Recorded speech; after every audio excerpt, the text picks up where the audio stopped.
Hey, what up, y'all? This Mongo. So today we're gonna talk about the importance of stakes, and I'm gonna use the this topic was brought up by the Marty Skrull Nick Aldis match that will be coming at an undisclosed date and time at the Crockett Cup, and it will be the NWA World Heavyweight Championship versus Marty Skrull's $500,000. It was billed initially as the money back guarantee, where Marty Skrull will have to pay back a refund everybody in the audience who paid to see him win the title. He would have to pay them all back if he lost. But now I guess it's just a flat fee of $500,000. And the story is based off of course, that Marty Skrull has this fat new ROH contract, and Nick Aldis is saying like, "Hey, you don't need to be the champion. You just, you don't need to get in my business. You don't need to cross over and try to be the NWA champion. I've already beaten you. You could just live fat and free on this money. But since you want to challenge me, this is the cost. This is what you have to pay." So this is elevation. This is the importance of a stake, because they've already had a match. We've talked about this match already, where they've already had the match. Skrull lost. Now Skrull is in a completely different company, by the way. So why should Nick Aldis wrestle him? What did Nick Aldis benefit from wrestling him? The pride of a champion? Well, he already has that. He has to gain something, or he feels like he has to gain something. It has to be worth his time. And I love this thing. I love the money back guarantee idea. They've changed it, but I still call it that. But this kind of highlights the importance of stakes. And there is a couple of things that really goes into why stakes are important. One is it elevates the conflict. It takes the conflict to the next level. If you look at stakes in this situation, you would say, well, they've already had a match. All this has been an antagonist as usual. The conflict was brought back by Skrull, who attacks or gets in Aldis's face at an ROH show. And now Aldis is saying, okay, well, this is my terms. You have to take it to the next level. Take it to the next level. You know, I'm not fighting you unless you're willing to do this. But the second thing, and I think is the most important thing, is that it reveals your character. For me, I try to look at things through psychology, also through terms of storytelling and writing, and because that's what I do, I'm a writer. But your character is revealed in the choices that they make, and your character changes when they win something or lose something, when they gain or something, you add something or subtract something, right? So in this instance, the two characters involved will be Nick Aldis and Marty Skrull. What does Nick Aldis gain from beating Marty Skrull again? Nothing. He doesn't gain anything. He just beat him. What does Marty Skrull gain? He gains the NWA World Heavyweight Championship, right? That will change his character. It doesn't change Nick Aldis' character at all for him to win this match. So, but if you put something on the line, if Marty Skrull has to put something on the line, now Nick Aldis can say, hey, I've cost this guy all this money. I'm that good. Where a guy is, you know, willing to blow $500,000 on an opportunity to face me. One is telling you that the title means this much to Marty Skrull, that it matters this much to him. So you're revealing the Marty Skrull character. You're saying this is what the title means to me, that I'm willing to put the title on the line, put my own money up, my own personal money up. Not the NWA's money, not ROH's money, my own personal money. This is what it means to me. You're seeing the passion for the title. You're seeing the pettiness of Nick Aldis, because again, he doesn't need to wrestle this match. He could just coast off champion's pride and say, okay, I'll fight you because I'm a fighting champion, and I'll fight you anywhere, anytime. But no, he's a heel, so he's going to be a jerk about it. He's going to make you earn it, you know. So that you're revealing your characters. This is where you're showing your characters. What is your characters, right? And now your characters are in conflict because they want the same thing. They both can't have the same thing. They got to fight over it. But one of them already has the thing, and he's kind of like, well, I don't really need to involve myself with you. Why should I involve myself with you? So, and it also, like I said, character is revealed in choices.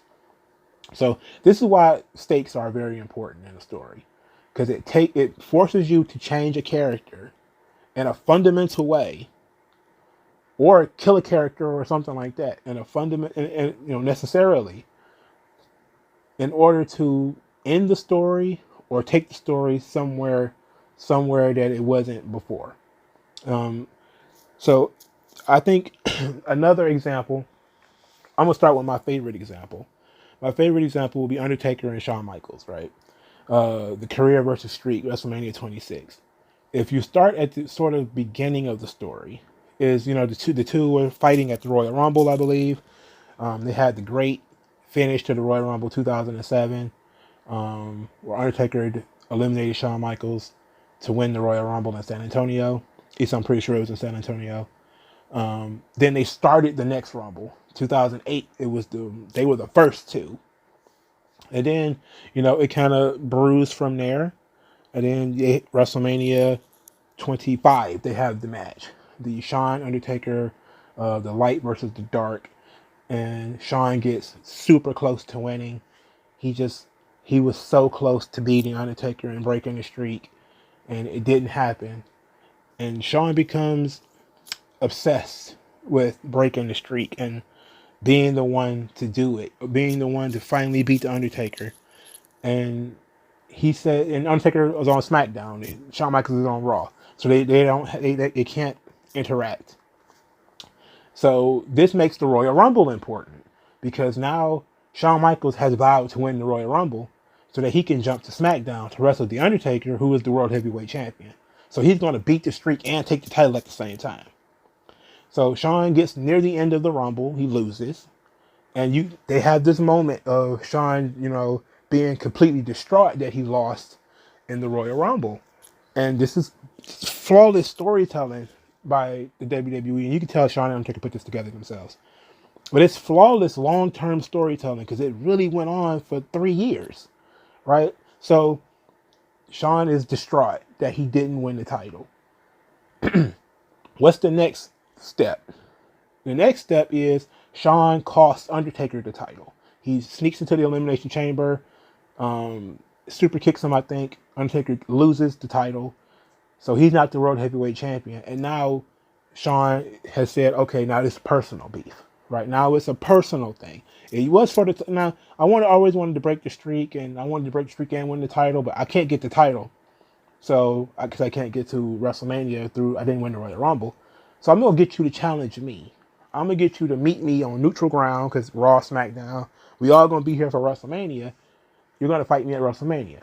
Undertaker is like, okay, well, I've already beaten you. What's in it for me, right? Like, you want to break the streak. That's what's in it for you. But what do I get if I win?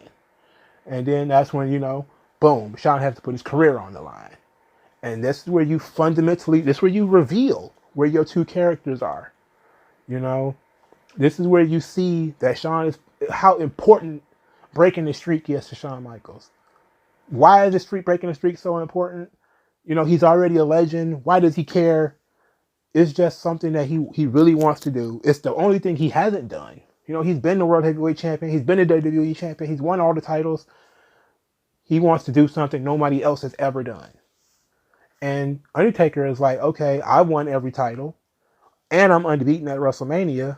I want to do something nobody else has ever done. Right? So now you have two guys who both want to do something that nobody else has ever done before. And they already have a personal beef. It's not just two guys who just decided in February that they wanted to wrestle at WrestleMania. It's one guy who has been obsessing about this thing for a year, and he manages to find a way to get this other guy to be just as obsessed with it. And that's what makes that match fucking flawless to me. Because you're revealing your characters, you're putting them in positions where they have to change. You have two characters that have been the same or near the same for decades, but now somebody's about to lose something that they can't get back, right? And it's very, very rare in wrestling that you have something of that magnitude, that where you lose something that you absolutely cannot get back. You can't unbreak the streak. And Shawn can unretire, but he still, like, because he did have one match after that. But you, in the moment, you can't break the idea of Shawn is finished if he loses this match, right? Right? Because we tend, even if we know that it's not real, we still take it for a shoot that if Shawn loses, he has to retire. And this again, this really reveals your characters. It shows who your characters are, what their motivations are, what kind of stuff drives them. And I love this about pro wrestling. And look, pro wrestling, if a guy has one match a year, one match a month, one match a week, I'm all over the place. If you have one match a week, you have 52 matches in a year. Over a course of a career, you're not going to remember most of the matches that you've had. So how do you keep matches important? Or if you have a long feud, how do you keep these matches looking important? You have to elevate them. And you can elevate them by changing stipulations. You can elevate them by adding things to them. And my favorite is for you to raise the stakes.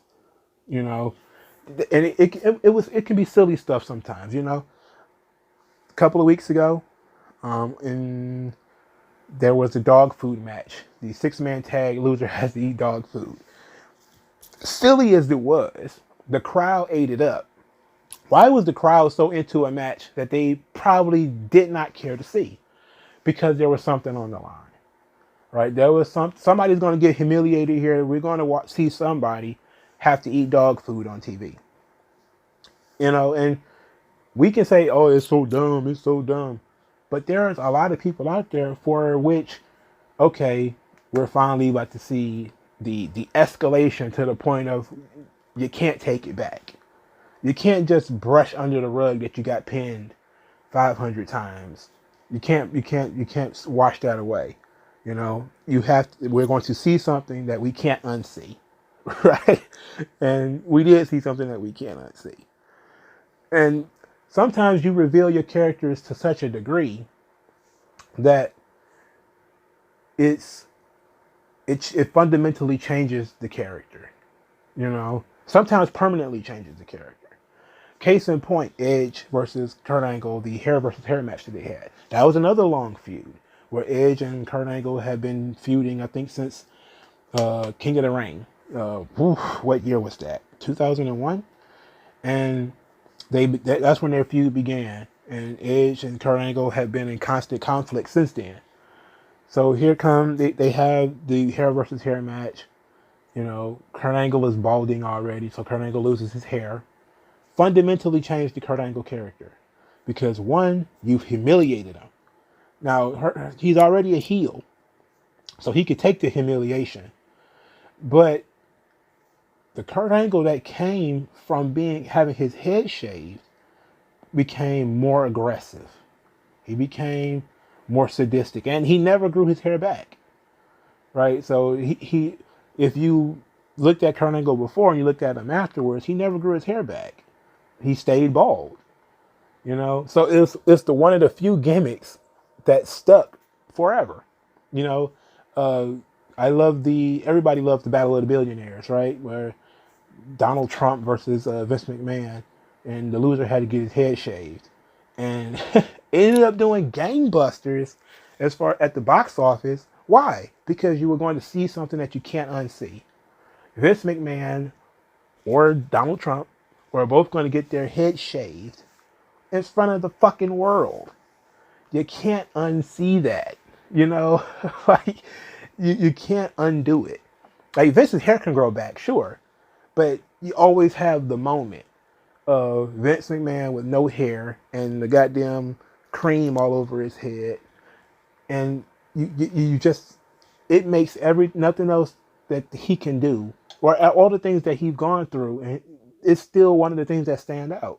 You know, Vince McMahon does not have a lot of matches under his belt, but he has a lot of crazy gimmicks where bad things happen to him and they stand out. You know, like when he got his face shoved in Big Show's ass. I mean, that was in a random Hell in a Cell match, But it's stuff like that that really stands out. And it's when you take the stakes to the next level. Hair versus hair matches are great. And this is why WCW really kind of frustrated a lot of people because they very flippantly took Rey Mysterio's mask. They kind of flippantly took Juventude's mask. There was no real build up to it. There was no real uh, gravitas. There was no romance about it. And by romance, I don't mean sex and lust. I mean, it didn't show me the relationship between Hoovy and his mask. And that it fundamentally changed Hoovy for him to lose his mask. Or it fundamentally changed Ray to lose his mask. Conversely, when Kane lost his mask, he turned fucking heel, right? So when Kane in 2002, 2003, Kane had, he had been wearing a mask. He put his mask on the line in a title match against Triple H on like a random fucking Raw. It was so dumb. And instead of Kane winning, Kane lost. And when Kane took his mask off, it revealed how hideous he was and ugly and even though it was people were expecting to see scars and burns and he was just an ugly guy, but he snapped and he just started choke slamming people. That was his heel turn. Was that now his face is revealed. So now you see that it fundamentally changed the Kane character. He was a man of his word, right? He was a man of his word. He lost, like a true baby face, he lost and he kept his word. He took his mask off. But when he took his mask off, it fundamentally changed his character. He is not that guy anymore, right? The guy with the mask on is gone. He has the same name, but that guy is gone. He's been gone forever. Now, he is something completely different. And he's going ape shit, choke slamming people and electrocuting balls and, just going nuts. And I loved that about Kane. A lot of people didn't like that. But I loved it because it changed the Kane character so much. And I did not like when they tried to bring the mask back. I didn't like that. I understand why they did it because they were trying to refresh the Kane character, but they kept doing mask and no mask and now he's dressing like, a waiter and it's stupid, right? But when you can fundamentally change a character to the point where it sticks with you forever. Like, I don't remember, like, I was not watching wrestling when Kane lost his mask. So when I came back, I just saw Kane without the mask, and I'm like, that's dumb. Like, why would you do that? That was stupid. And that's kind of the reaction that a lot of people had. But when I went back and looked at the story, and I saw the whole Katie Vick thing, and I was like, oh shit, I see why this guy would get so mad at Triple H that he would put his mask on the line against him. I see why he would get that mad. And people poke the Katie Vick storyline out of context, but that was the context of the story, is that Triple H was being such an antagonist, he was such an asshole, that Kane was like, hey, look, I'm gonna put my mask on the line against this guy. And again, it means a lot to the audience for the babyface to keep his word. That if the babyface loses, he has to eat the dog food. He has to take his mask off. He has to kiss the guy's foot. He has to submit to being whipped by Singapore Kane. He has to leave the brand that he's on. When Matt Hardy lost the loser leaves Raw match that he had with Edge, he left. And that meant a lot. It gave him a new leash on life. And unfortunately, they didn't decide not to do anything with it. And they didn't fundamentally change Matt Hardy. They just moved into SmackDown. He started, doing jobs. So, but it changed. If your stipulation can change somebody fundamentally, especially if it's on a big stage, it can mean so much. And it can make wrestling so much fun. And there has been a lot of rumors and a lot of talk about Rey Mysterio versus Andrade, mask versus hair at WrestleMania. And I pray to the wrestling gods that it happens. Because look, Ray has already lost his mask, and there's pictures of Ray without a mask, but there are still people who know the romance or the relationship between Rey Mysterio and his mask. So if he were to be unmasked in front of at WrestleMania, that's something that he can't really undo, even though they already have undone it. But conversely, Andrade having his head shaved in front of the world at WrestleMania is something that you can't unsee. It makes both of them feel like larger than life, more important guys than they usually would be. And CM Punk and Rey Mysterio had that, where they had the hair versus mask match. I think at the Bash, the Great American Bash, and CM Punk lost his hair and he started wearing he started wearing a luchador mask, which was great. Like they shitted on him so bad, but it was it shows a lot because a heel, and I think maybe that might be the cool way to go about it is for Andrade to get his head shaved and then for him to return in a mask. And I would love for them to do that.